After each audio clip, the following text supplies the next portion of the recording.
Chapter 17, Sloka 14.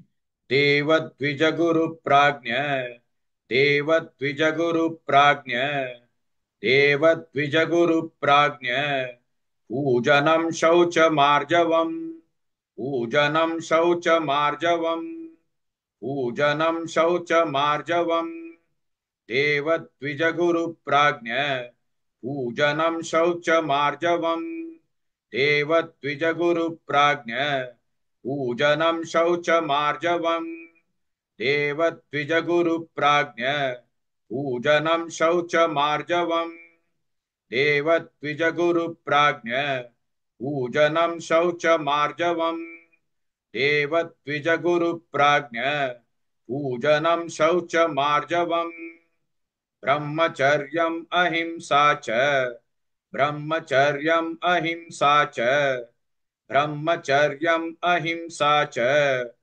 शारीरं तप उच्यते शारीरं तप उच्यते शारीरं तप उच्यते ब्रह्मचर्यम् अहिंसा च शारीरं तप उच्यते ब्रह्मचर्यम् अहिंसा च शारीरं तप उच्यते ब्रह्मचर्यम् अहिंसा च शारीरं तप उच्यते ब्रह्मचर्यम् अहिंसा च शारीरं तप उच्यते ब्रह्मचर्यम् अहिंसा च शारीरं तप उच्यते देवद्विजगुरु प्राज्ञ पूजनं शौचमार्जवम् ब्रह्मचर्यम् अहिंसा च शारीरं तप उच्यते.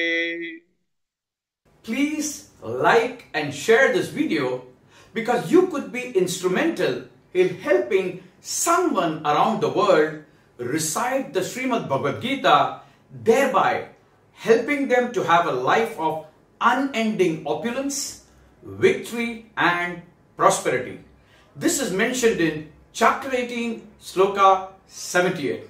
Yes, don't forget to buy my book, Leadership Can Be Child's Play. Namaste.